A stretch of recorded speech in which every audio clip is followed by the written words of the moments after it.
y nos avisan que ya tenemos al invitado, el primer invitado de hoy, alguien que ya con el cual ya hemos hablado alguna vez, un conocido consultor en Córdoba y el interior del país, y director de una de las consultoras pioneras en investigación de mercado, Luis Dallaglio, director de consultora Delfos. ¿Cómo estás? Buenas noches. Hola, ¿qué tal? Buenas noches, ¿cómo les va? ¿Qué tal? ¿Cómo estás? Roberto Carqueve de este lado, el programa se llama Digestión desde Radio Suceso. ¿Me escuchás bien? Perfecto. Bueno, Luis, la idea era convocarte para ir conociendo el timing de Córdoba, ¿no? Córdoba hace mucho que no tenía un impacto político y social como ha sido esto que pasó en el hospital, la renuncia de un ministro que en una época era un ministro estrella, casi candidateable. No sé si por lo pronto por la repercusión que tuvo, y hoy se termina yendo en el humor cordobés, en el timing político que se está jugando en Córdoba con esta transición. ¿Cómo crees que va a impactar? Mira, yo creo que en realidad hay temas que transitan determinadas agendas, ¿no? Hoy, si vos tomás lo que ocurrió esta semana, tenés una agenda muy nacionalizada, incluso con las declaraciones de anoche del presidente, que los medios estuvieron gran parte de la jornada con las declaraciones sobre el tema del ISMA, la respuesta del fiscal Luciani, la propia aclaración de Alberto Fernández. Lo segundo es, bueno, que hace mucho tiempo, como decíamos recién, no había temas que se mezclaran o se colaran en la agenda mediática con la fuerza que está ocurriendo con el tema del neonatal, que claramente es un tema que rompe con cualquier tipo de lógica, hasta periodística, digamos, porque es muy difícil de entenderlo. El tema del alejamiento de Diego Cardoso me parece que es un punto de inflexión en este proceso, porque obviamente termina de politizarse un tema que hasta acá estaba en el marco estaba entre el marco de la investigación y el esfuerzo de la oposición por llevar a la legislatura, que no terminaba de cristalizarse, digamos, la oposición. Bueno, ahora con la renuncia de Cardoso, claramente se termina politizando, pero al mismo tiempo como que le pone un coto porque era la máxima autoridad política que de alguna manera, a la que de alguna manera le estaba apuntando la oposición. Lo que hay que dejar ahora, y nosotros siguiendo básicamente más allá de la lectura de la agenda, lo que la perspectiva de la sociedad es, la gente quiere saber qué pasó realmente, porque se trata de un hospital muy, muy querido por los cordobeses y es un ámbito muy sensible. Entonces lo que más necesita de la sociedad es claridad, saber qué es lo que ocurrió, más allá de las responsabilidades que, por supuesto, digamos, la responsabilidad directa, más allá de las responsabilidades políticas, que es lo que hace al operatorio del hospital. Sí. De manera que eso puede tener repercusión, y sí puede tenerlo como otros sucesos, como esta situación de Blas, pero más que nada impactan en el primer estrato, que es el tema de la opinión pública, no tanto en otros estratos de la sociedad como es el tema de la política o el tema del proceso electoral, que no es un tema que tiene en la cabeza la gente hoy. Pero sí, obviamente agrega un punto de discusión en un contexto que se iba a politizar sin duda por la elección de Marco Juárez ahora en septiembre, pero que también, digamos, al gran público pasa, digamos, muy, muy al margen del interés cotidiano, ¿no? Sí. De hecho, está todo el núcleo político del PRO pendiente de lo que pase en Marco Juárez, porque es un hito en la historia del PRO, ¿cierto? Claro, sin duda. De todas maneras, eso en términos de opinión pública está muy lejos, pero muy lejos como está lejos la declaración de Alberto Fernández, claro, como está lejos el acto que está organizando el kirchnerismo en defensa de Cristina. Entonces eso transita, mira, mientras todo eso estaba pasando hoy a nivel nacional, estaba leyendo que el dólar marco por cuarto, quinto día consecutivo una caída. También el río Capay está cayendo. Hay un montón de indicadores de la bolsa que han mejorado las acciones de empresas argentinas. No, hay por otro lado, digamos, una realidad que también es macro, pero que en algún momento puede llegar a ser de preocupación para la sociedad. Y entonces vos ves el divorcio entre lo que está pasando en la política y lo que está pasando con la economía en un mismo gobierno, ¿no? Y con la política también de la oposición, que está toda hoy concentrada en Marco Juárez, una ciudad que no es por desmerecerla, pero es un puntito muy chiquito que no alcanza el 0,001% del padrón nacional. Y que le han atribuido un valor simbólico que solamente los que están en el sistema se lo otorgan. Después, si uno pregunta en cualquier barrio de Córdoba si sabe que hay elecciones de Marco Juárez, que está integrado. Entonces, me parece que hay una exacerbación de una agenda política que, insisto, está muy lejos de lo que le pasa cotidianamente a la sociedad.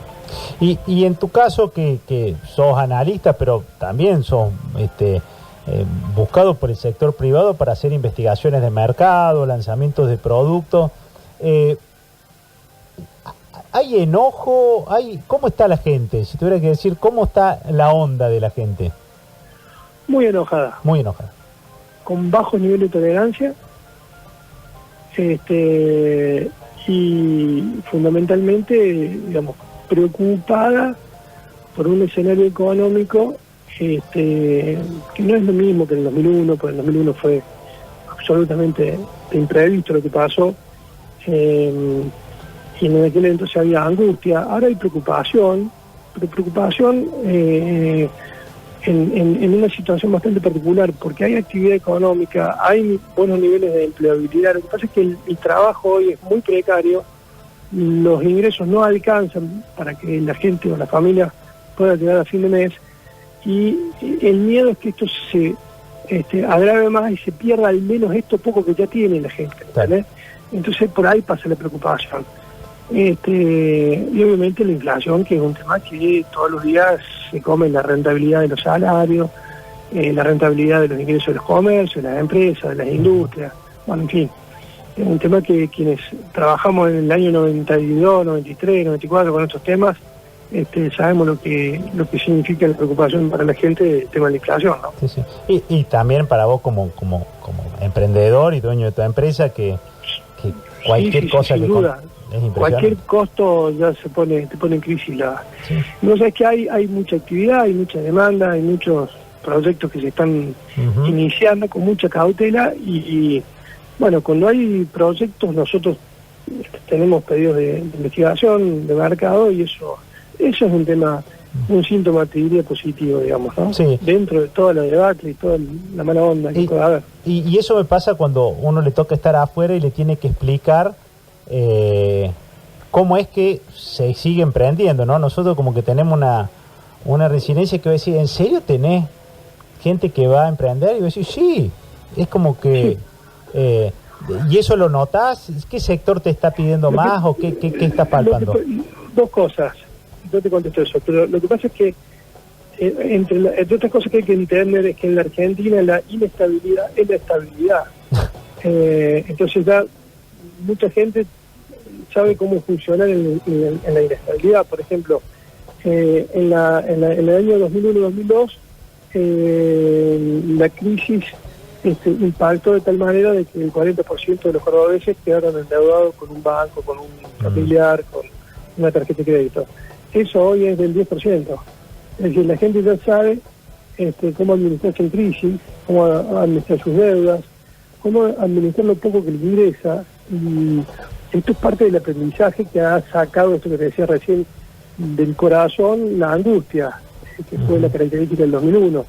Hoy hay preocupación. La angustia es distinta, es mucho más profunda. Claro. Y de los rubros que están, digamos, más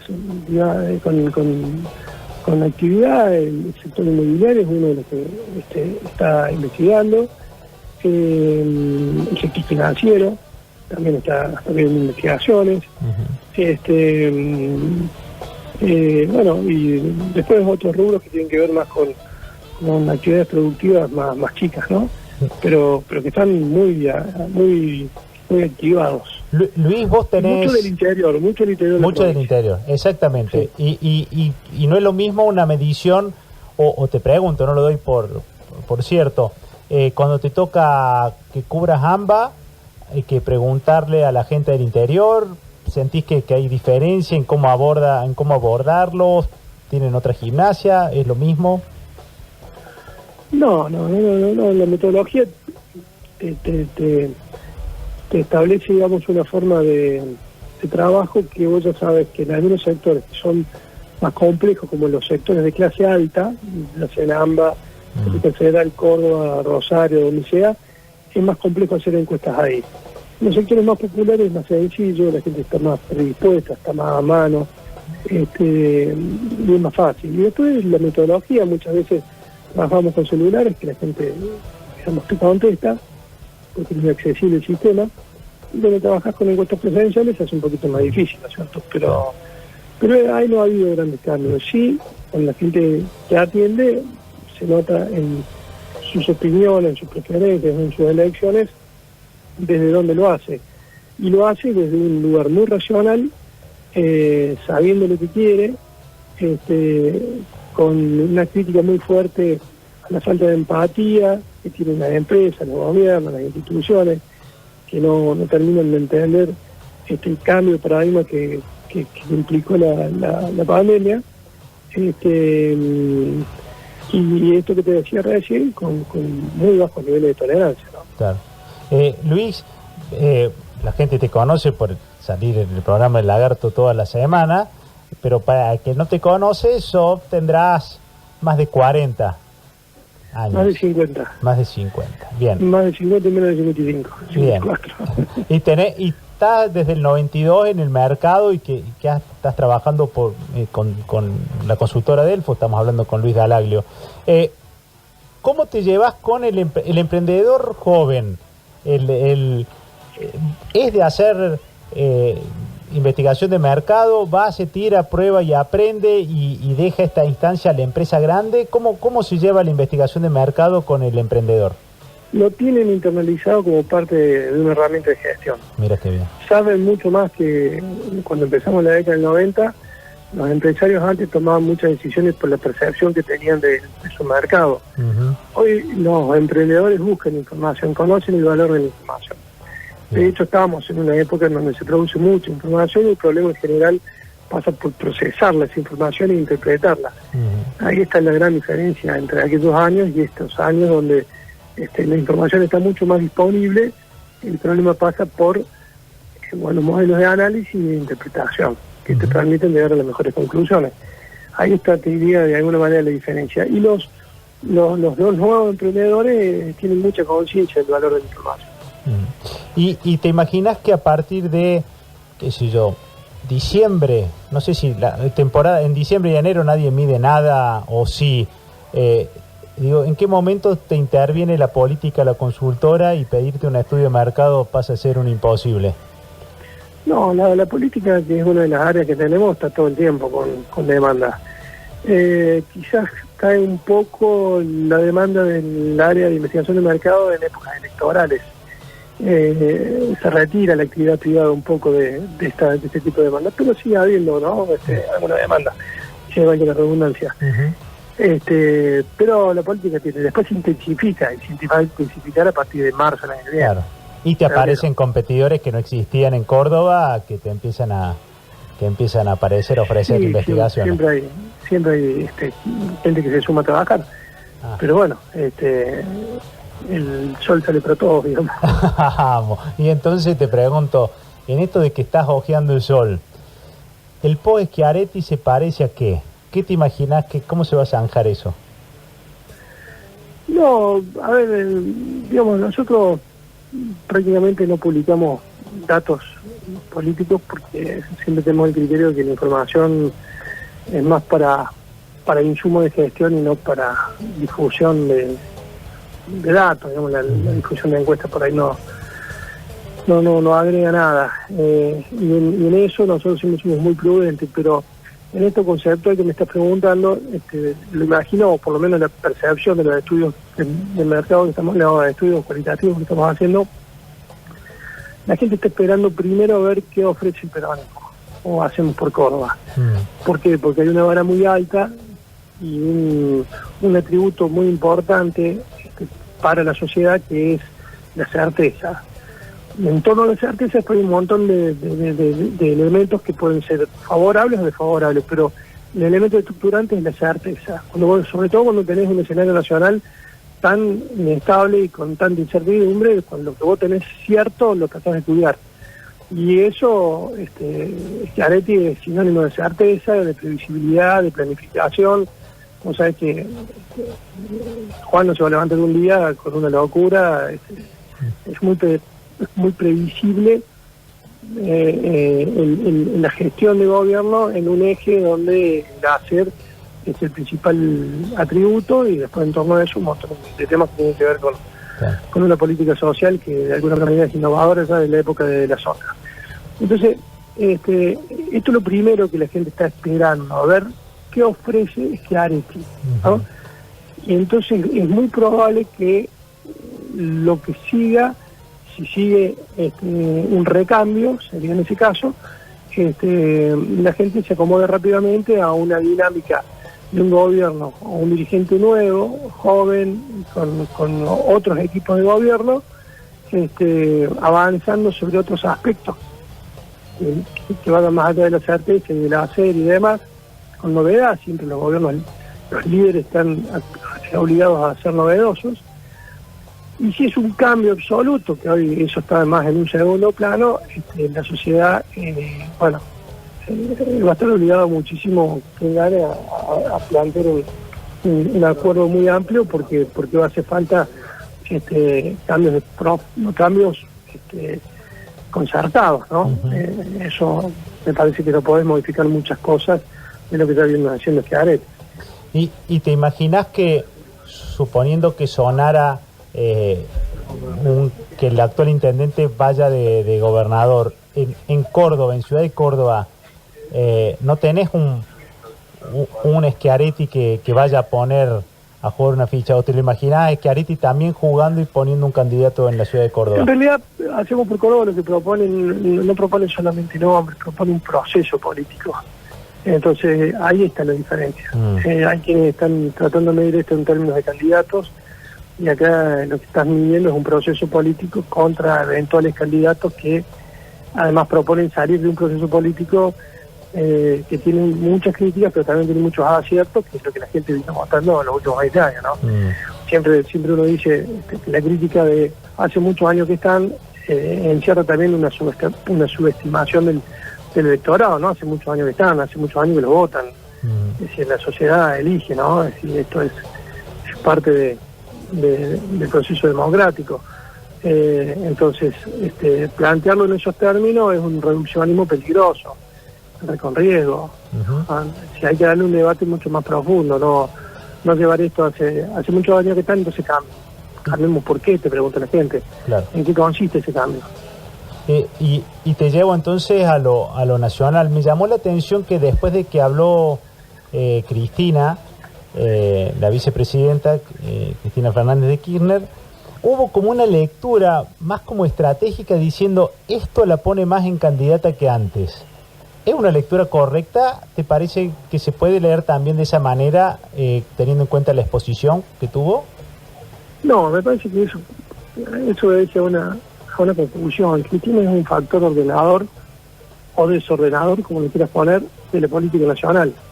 O estás de este lado o del otro lado de Cristina. Mira. Entonces ella estructura de alguna manera los funcionamientos políticos. Eso no quiere decir que sea una candidata que pueda llegar a ganar. Tiene un techo muy bajo, digamos. Así como tiene un piso alto, tiene un techo bajo.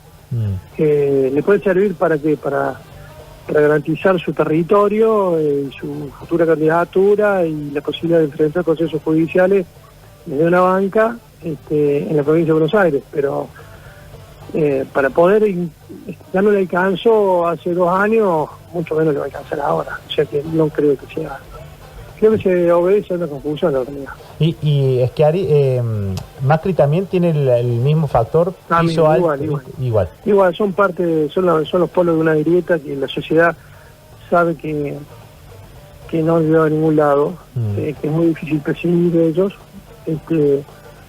por lo que manejan en términos de voto cautivo, pero que en sí mismos no permiten una salida por fuera de una lógica política que ya le ha hecho mucho daño a la Argentina. Sí. Me quedan dos preguntas, la primera de política y la segunda más personal. La primera, ¿cuánto te dice, che, Luis, cuánto me lleva a ser conocido a un candidato? Viste que hay como una presión de tratar de buscar figuras conocidas porque uno como que se ahorra una inversión X en posicionarlo. ¿Qué se estipula en llevar a ser conocido? ¿Conviene a veces a buscar el conocido y hacerlo político? ¿Hay una estimación sobre eso? Te lo deben consultar seguramente. No, en realidad no es cuánto tiempo, sino cómo. Acá no funciona, digamos, la mediatización de una figura, sino tiene un significado concreto para la sociedad, sino implica una utilidad puntual. Fue porque se hizo conocido, porque desafió el poder. Claro. Milei, ¿por qué se hizo conocido? Porque desafió el poder. Siempre hay un acto político que hace que vos trasciendas determinada. De eso después los medios se encargan de darte difusión. Y en una provincia como Córdoba, en donde tenés dos provincias, uno es capital y gran capital, el conurbano, el Gran Córdoba, y otro el interior, que funciona mediáticamente con sistemas distintos. Entonces es muy difícil instalar un candidato desde lo mediático. Hay que hacerlo siempre desde la política. Bien, y eso te va a llevar, que sería el camino largo, ¿no? Siempre te lleva más. Es largo el camino, sí. O sea que si va a haber una sorpresa, ya los plazos no darían, o si estamos dentro de la posibilidad de que aparezca un tapado. ¿Acá en Córdoba o a nivel nacional? Donde creas que... No, es muy difícil, tiene que pasar algo muy extraordinario, pero trascienda, porque además de hacerte conocido, después tenés que generar confianza y que vos podés administrar algo, no es solamente ser conocido.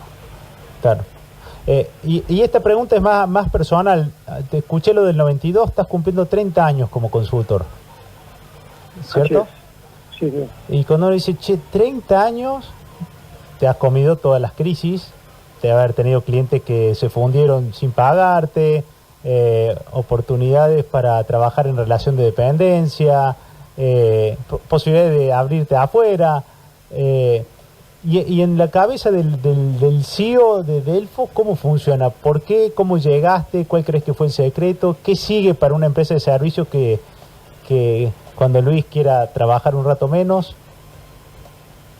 En realidad, ponerlo así, nosotros 30 años es mucho, una pila de años. De todas maneras, fue una frase que me dijo un amigo, me dijo, siempre tenés que estar. Eso es el primer punto, estar, digamos, siempre con información, presente, trabajando, visible. Eso es una regla básica, el estar.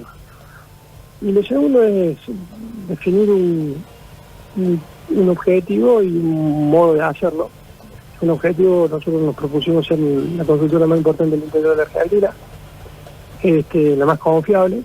Que publiques encuestas no quiere decir que seas, puede ser la más famosa, no necesariamente ser la más confiable.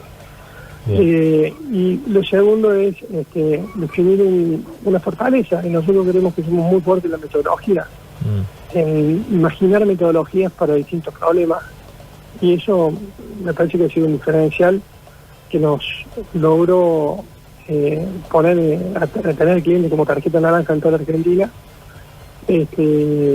compitiendo con consultoras muy fuertes de Buenos Aires, hasta incluso teniendo intendentes de pueblos muy chiquitos a los cuales atendemos con la misma entereza, digamos, ¿no? Con la misma dedicación en realidad. Y eso te permite, digamos, siempre estar dependiendo de los chiquitos y haciendo las diferencias con los grandes. Y si esa metodología nos funcionó muy bien en estos 30 años que acaba de decir. Sí, sí. Sí, que verlos todos juntos es un tema. Y de tele, de levantarte de ir todos los días al estudio, toda la semana al estudio, ¿cuánto llevas ya? Sí, desde el 2004, con el Lagarto. Con el Lagarto lo conozco de antes. Ah, mira. Muchos años antes, sí. Trabajé muchos años en el Diario de Córdoba, estuve en la Buena Interior, muchos años en la sección política. También fundamos una escuela de periodismo que era el TAC. Ajá. Bueno, ya también militaba en la facultad y entonces, bueno, siempre estuve ahí en el gremio, siempre tuve mucha actividad y me hizo que desde chico conociera a gente importante como el Lagarto, ¿no? Mira. Así que también eso convive en vos, ¿no, Luis? En algún lugar te reconocerán como el de la tele. Sí, pero te vuelvo a decir, me decía un amigo, hay que estar. Hay que estar. Bien. Bueno, Luis D'Alagrio, director de Consultora Delfos, de Opinión Pública e Investigación de Mercado, y también columnista del programa de Lagarto. Muchas gracias por esta entrevista con Digestión. No, por favor, muchísimas gracias a ustedes por la entrevista. Un abrazo grande para todos. Vale, muchísimas gracias. Bueno, fue Luis D'Alagrio.